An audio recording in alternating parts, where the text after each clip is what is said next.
Neste exato momento, o que as forças armadas da Ucrânia fizeram perto de Pokrovsk virou tudo de cabeça para baixo nessa direção.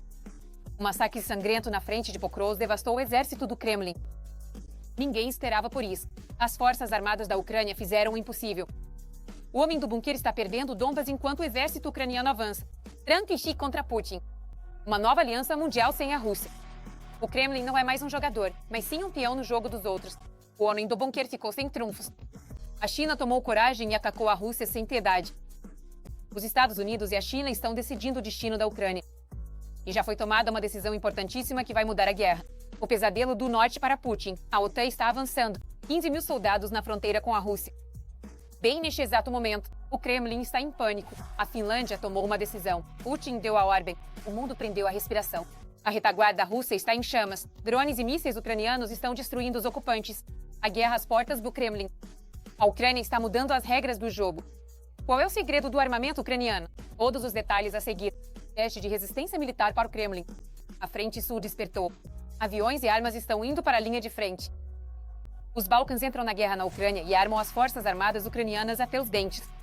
No Kremlin, é pânico. Drones ucranianos estão despedaçando a Rússia. Drones baratos estão aproximando a vitória a passos largos. Pequenos pássaros de ferro decidem o resultado da guerra. E esse golpe final atingiu o próprio coração do Kremlin. Falaremos mais sobre isso em nossa edição especial a Hotspot. O Pokrovsk é urgentemente necessário. Uma cidade lendária que deixou as tropas russas sem palavras.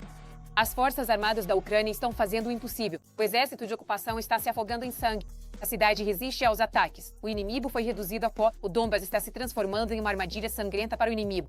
Confira agora todos os detalhes explosivos. As batalhas em Zaporožžia já duram mais de um ano. Durante esse tempo, o exército de ocupação quebrou todos os dentes, mas não conquistou a cidade.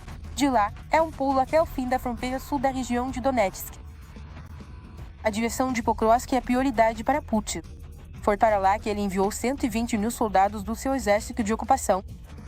Na direção de Pokrovsk, os ocupantes mudaram a tática de combate. Estamos falando do uso de colunas mecanizadas para atacar as posições das forças de defesa da Ucrânia. Essa tática não era observada nos últimos meses, até meio ano atrás.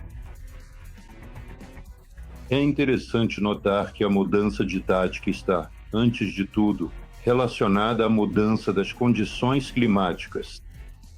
Ou seja, os ocupantes contam que o tempo chuvoso do outono vai reduzir significativamente a atividade dos drones FV ucranianos.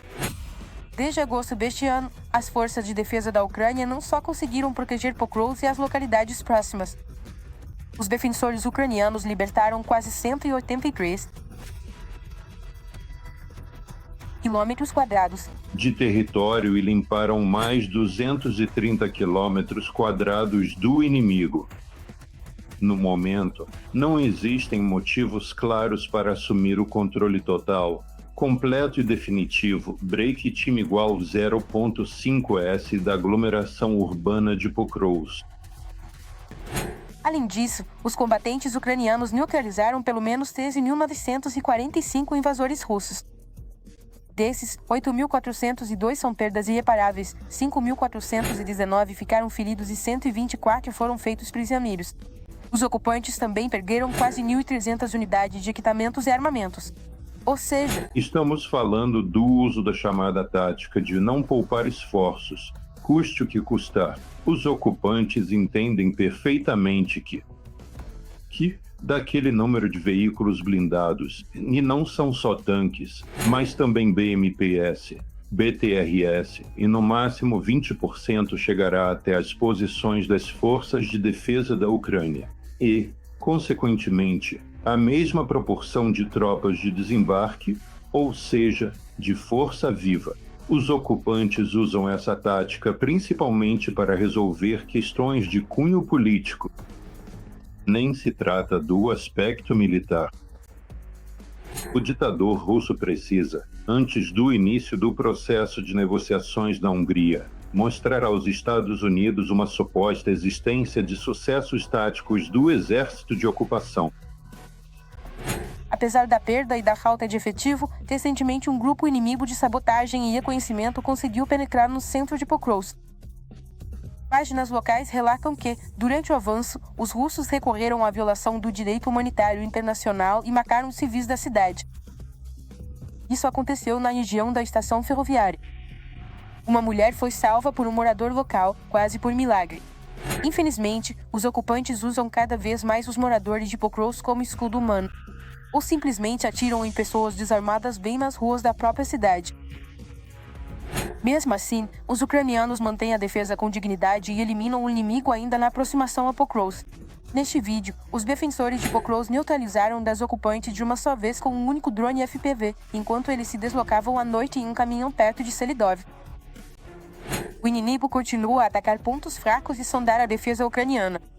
Em Mirnograd, no distrito de Pokrovsk, um pequeno grupo de ocupantes entrou na cidade, mas foi eliminado pelos soldados das Forças Armadas da Ucrânia. A dificuldade de neutralizar os grupos de sabotagem russos está no fato de que eles utilizam a infraestrutura urbana e b, a população local como escudo humano. É isso que cria problemas adicionais para as forças de defesa da Ucrânia.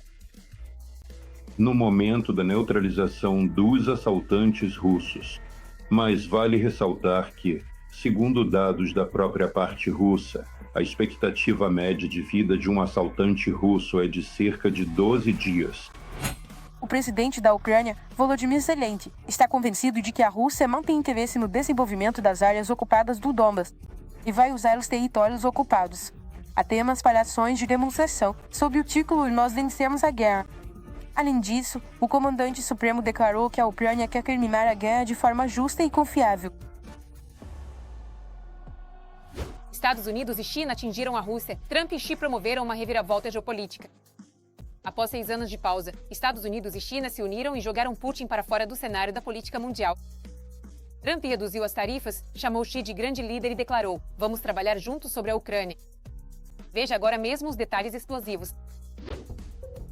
Donald Trump se encontrou com Xi Jinping na Coreia do Sul durante uma turnê pela região Indo-Pacífico. Os principais temas da reunião foram as barreiras comerciais entre os países e, naturalmente, a guerra russo-ucraniana. Chegamos à conclusão de que precisávamos desenvolver uma agenda comum mais abrangente para o diálogo político, o que, em princípio, foi um aspecto muito positivo deste encontro. Como resultado da reunião, as partes concordaram em reduzir de 20% para 10% a tarifa sobre produtos chineses relacionados ao fentanil, um analgésico opioide sintético. O nível geral das taxas dos Estados Unidos chegará a 47%. As questões fundamentais que estão na base do conflito entre os Estados Unidos e a China não desapareceram. E essas questões muito importantes, como o destino da ilha de Taiwan e a possibilidade de imposição de tarifas sobre produtos chineses justamente por causa da compra de petróleo russo. Bem, Trump disse que essas questões não foram levantadas diplomaticamente, mas, sabe, nesses casos, geralmente, quando não se chega a um acordo, não há acordo. Então você diz que não falamos sobre isso. Os acordos em relação à Ucrânia foram menos produtivos. Apesar de, segundo o presidente dos Estados Unidos, a Ucrânia ter sido discutida por muito tempo, inicialmente Trump queria convencer Xi a reduzir o apoio à Rússia para que Putin concordasse em encerrar a guerra. Não foi anunciado se as partes chegaram a um acordo nesse sentido. Entre a Rússia autoritária e a Pequim autoritária foi estabelecido um diálogo estratégico de cooperação. E para arriscar nisso, Xi, em troca, deveria exceder algo mais significativo e importante, que correspondesse ao alto nível das relações entre os Estados Unidos e Pequim. Como, por enquanto, as relações lembram mais uma lógica de ações de desescalada na esfera comercial e econômica, eu não diria que entre Washington e Pequim. Foi criado uma aliança ou diálogo estratégico. Donald Trump avaliou o encontro como 12 de 10. Aliás, esse foi o primeiro encontro entre líderes dos Estados Unidos e da China nos últimos 6 anos. Com base nas declarações que vemos, parece que as tarifas não serão aplicadas sobre os produtos chineses e haverá acesso para produtos agrícolas americanos. Parece uma declaração boa. Mas até que ponto isso é realmente assim? De novo, lembramos da experiência do presidente Trump, pelo menos. A declaração de Trump de que a paz foi alcançada no Oriente Médio após 3.000 anos. Sabe, eu sou uma pessoa que lê notícias do Oriente Médio, e o que acontece lá está longe de me lembrar qualquer conquista de paz nessa região. Por isso, a declaração do Trump de que está tudo acertado com a China, tudo maravilhoso, mas vamos esperar pelo menos 48 horas e aí veremos. Trump disse que combinou com Xi Jinping uma visita à China na primavera do ano que vem. Depois disso, haverá uma visita de retorno do líder chinês aos Estados Unidos. A Finlândia está posicionando militares na fronteira com a Rússia. Na Rússia, é pânico. No Kremlin, é histeria. As autoridades estão criando milícias populares. O Kremlin está temendo, enquanto o exército finlandês está se aquecendo. 15.000 soldados, tanques e artilharia. Tudo está pronto para exercícios militares em grande escala bem ao lado da Rússia. Será que vai ter resposta do Putin? Vamos contar agora mesmo. Está agindo de forma preventiva. A Finlândia está posicionando 15.000 militares na fronteira com a Rússia. Os finlandeses estão se preparando para a maior série de exercícios militares deste ano. Neles vão participar conscritos, reservistas, militares de carreira, além de unidades dos países aliados Suécia e Reino Unido. Segundo as forças terrestres do país, o objetivo das manobras é testar a prontidão do exército para defender o Estado e fortalecer a cooperação com os aliados da OTAN. Esta é uma resposta da OTAN às ações agressivas do país ocupante. No território do país ocupante, diretamente próximo às fronteiras da Finlândia, está sendo observado atualmente um intenso trabalho de construção de novas bases militares do exército do país ocupante. Estamos falando de Petrozavodsk, Kandalash e outras localidades no território da Federação Russa, que evidenciam a realocação de unidades do exército russo diretamente próximas às fronteiras da Finlândia. Um dos maiores episódios será o exercício de Volasse Center, que acontecerá no sul da Finlândia a partir de 27 de novembro. Até 4 de dezembro, cerca de 7.000 participantes estarão envolvidos. A Federação Russa sempre deixou claro para a Finlândia a ameaça que paira sobre esse país. Além disso, havia constantemente um elemento de pressão político-militar sobre a Finlândia com o objetivo, consequentemente, do chamado Estado neutro.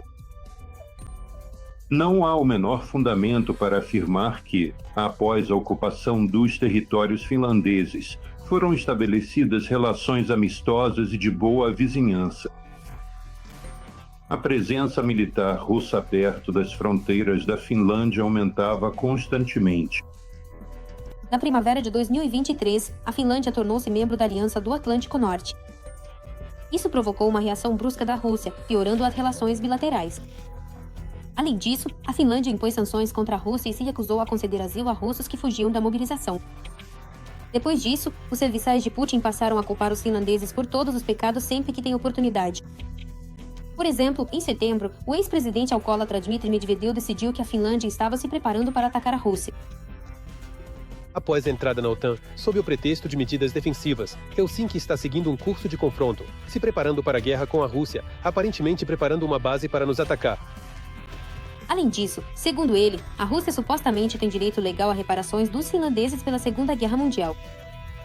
Segundo ele, os finlandeses pagaram muito pouco na época, graças à boa vontade dos russos. Este é um elemento de pressão diplomática e militar sobre a Finlândia. Além disso, declarações semelhantes são feitas não só sobre a Finlândia, mas também a Suécia, referindo-se à ilha de Gotland e à Polônia. Logo após o alcoólatra Medvedev, quem fez declarações agressivas foi o presidente do Comitê de Defesa da Duma Estatal, Andrei Katapolo. Ele afirmou, ou melhor, ameaçou, dizendo que a Rússia está pronta para se defender a qualquer momento, pois eles têm tudo o que precisam. Medvedev já havia falado sobre isso anteriormente. Nós não podemos ignorar o fato de que a Finlândia atualmente é membro da Aliança do Atlântico Norte. Isso determina também uma mudança em nossas abordagens militares, na organização da fronteira e na resposta a possíveis atos hostis. Os líderes políticos e militares da Finlândia fazem de tudo para enfatizar que um ataque da Rússia seria um ato de loucura suicida. A Federação Russa demonstra disposição para um confronto direto com o bloco da OTAN e, consequentemente, os primeiros países que estarão sob atenção. Os exércitos dos países ocupantes, ou seja, Finlândia e os estados bálticos. Portanto, os riscos são bastante altos. Isso também é evidenciado pela formação de novas unidades militares no Distrito Militar de Leningrado e, consequentemente, pela implantação de infraestrutura militar diretamente próxima às fronteiras com a Finlândia. Anteriormente, foi divulgado que a Finlândia propôs à OTAN instalar uma nova base militar em seu território. Helsinki pode se tornar uma base para grandes drones de reconhecimento da OTAN. A guerra chegou à retaguarda russa. O novo armamento da Ucrânia está mudando as regras do jogo. Golpe após golpe, a Ucrânia está destruindo os alvos militares do inimigo. Drones e mísseis ucranianos estão transformando a retaguarda do ocupante em terra arrasada. As forças armadas da Ucrânia estão destruindo o mito da inviolabilidade da Rússia. Esses ataques estão se intensificando constantemente e explicaremos quais armas estão tornando isso possível. Veja todos os detalhes agora mesmo. Distâncias de centenas e até milhares de quilômetros não representam obstáculo para o armamento ucraniano. Refinarias de petróleo russas.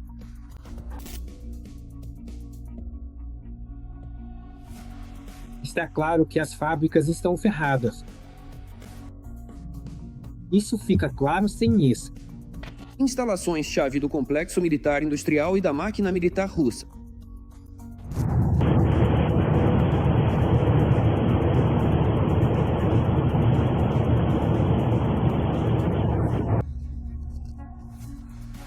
Recentemente, em resposta aos bombardeios contínuos contra infraestruturas civis na Ucrânia, as forças armadas ucranianas também começaram a atacar infraestruturas críticas russas.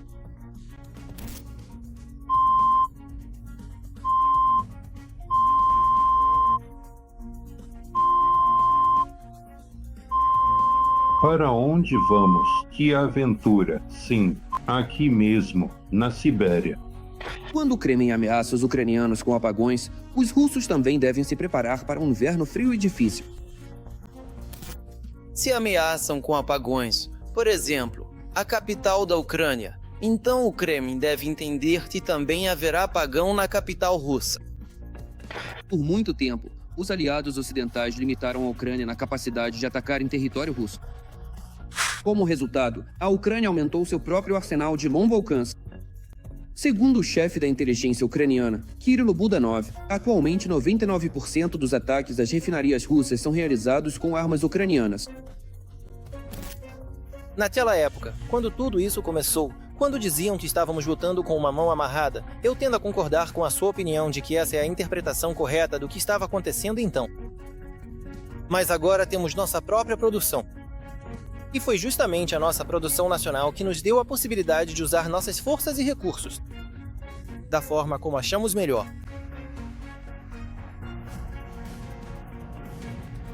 No Kremlin, eles só entendem a linguagem da força. O melhor argumento em qualquer negociação com Moscou é um exército ucraniano forte e uma indústria de defesa poderosa.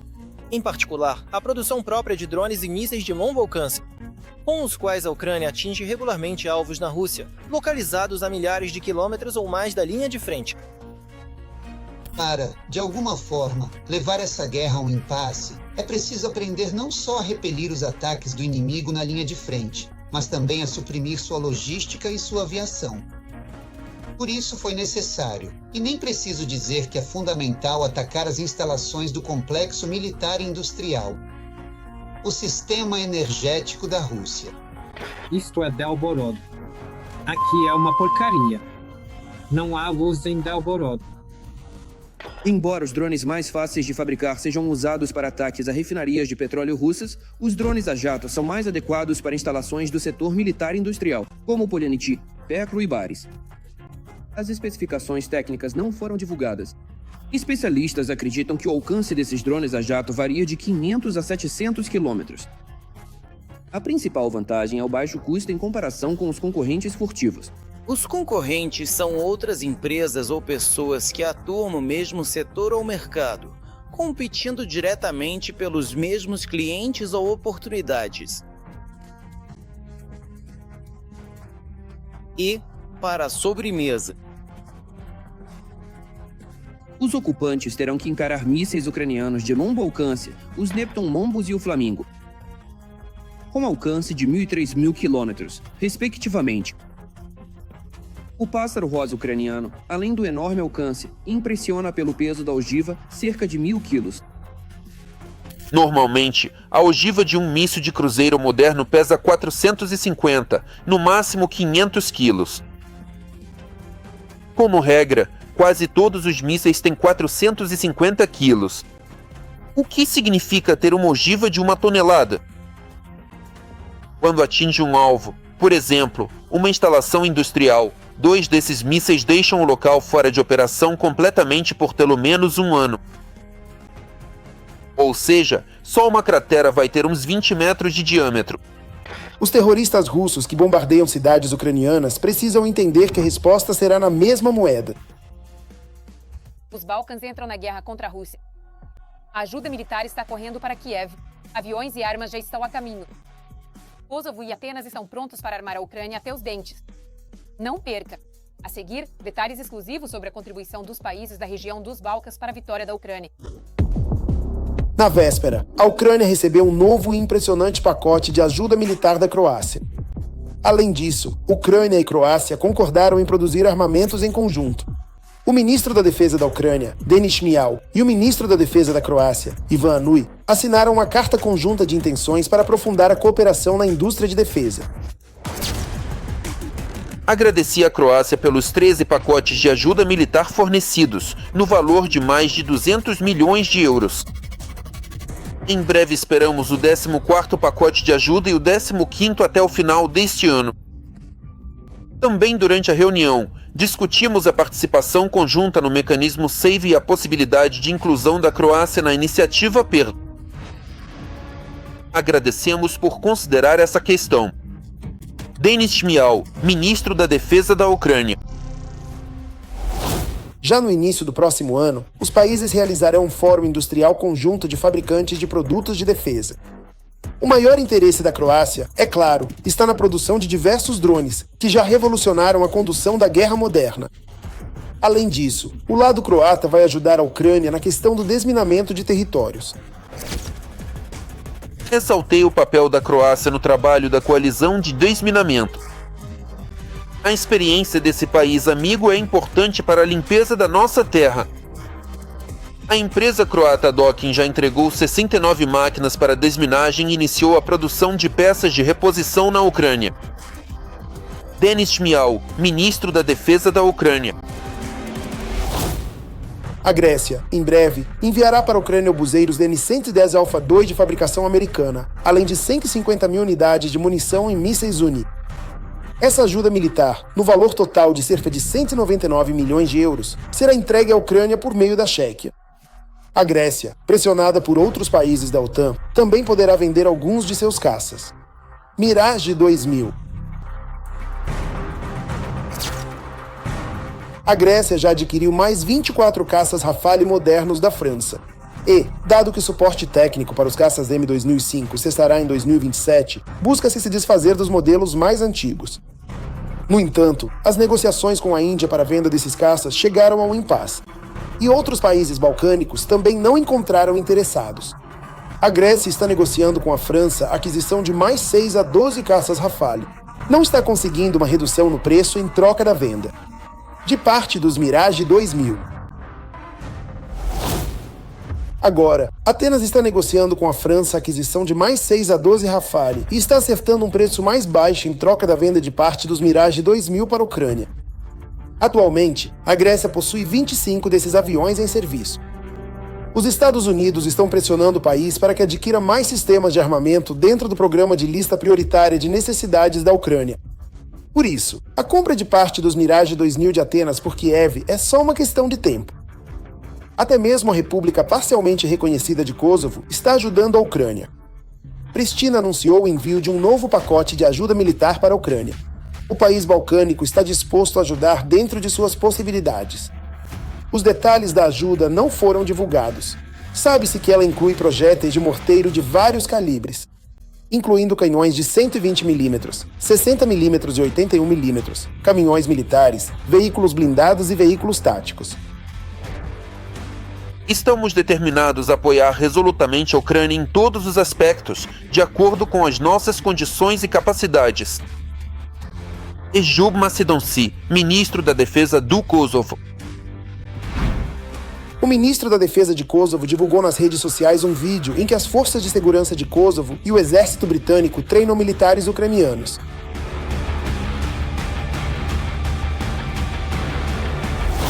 Os países da Europa Oriental e dos Balcãs estão ajudando ativamente a Ucrânia com diversos armamentos e realizando treinamentos em seu território. Esse tipo de apoio mostra claramente a atitude deles em relação ao mundo russo e a Putin. Uma catástrofe inacreditável de drones para a Rússia. A Ucrânia está destruindo centenas de alvos russos com inovações baratas. Os drones ucranianos estão transformando a guerra em um massacre sangrento do inimigo. As forças russas estão em caos. Pequenas tecnologias, uma enorme vitória da Ucrânia. A mais de 300 km por hora. Essas são as especificações de movimento do drone interceptador ucraniano Sting. O principal objetivo desse pequeno é destruir os Shahed russos, que o Kremlin lança aos montes contra a Ucrânia.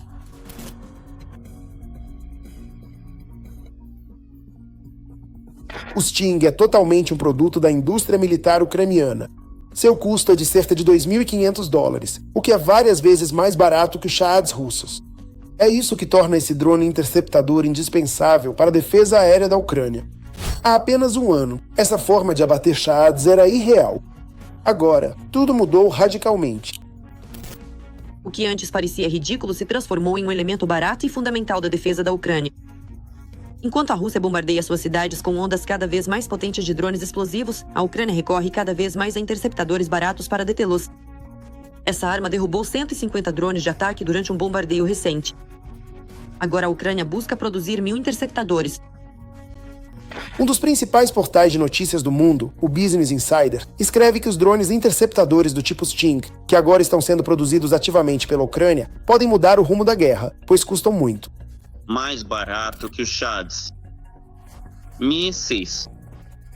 E esses drones interceptadores, cujo custo é de fato 10 vezes menor do que o custo do próprio drone de ataque, que vai atacar um alvo civil ou militar, levou à ampliação dessas soluções. Desde o início de 2024, engenheiros ucranianos de drones começaram a converter ativamente quadricópteros em drones capazes de destruir alvos marítimos. O design de drones interceptores está evoluindo rapidamente. Por exemplo, o Sting é equipado com uma ogiva que atinge até 340 km por hora graças a 4 hélices giratórias. Esse interceptador com mira por sensor, fabricado pelo produtor ucraniano de drones Wild Hornets, lembra um foguete portátil. E é pequeno o suficiente para caber em uma bolsa de viagem. Outros interceptadores se parecem com pequenos planadores. As equipes que os lançam precisam reagir instantaneamente às ameaças. O piloto do Sting contou que sua equipe sai à noite seguindo informações de grupos de reconhecimento, tendo apenas 10 minutos, para interceptar drones russos que se aproximam antes que eles saiam do alcance. O aperfeiçoamento dos drones interceptadores não para nem por um minuto. Os índices de sucesso variam de 30% para alguns interceptadores até 80% ou até 90%.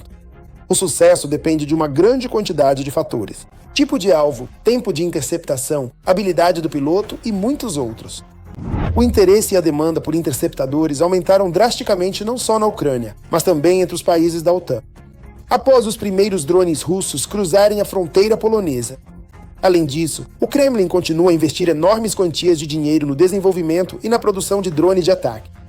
Shahed.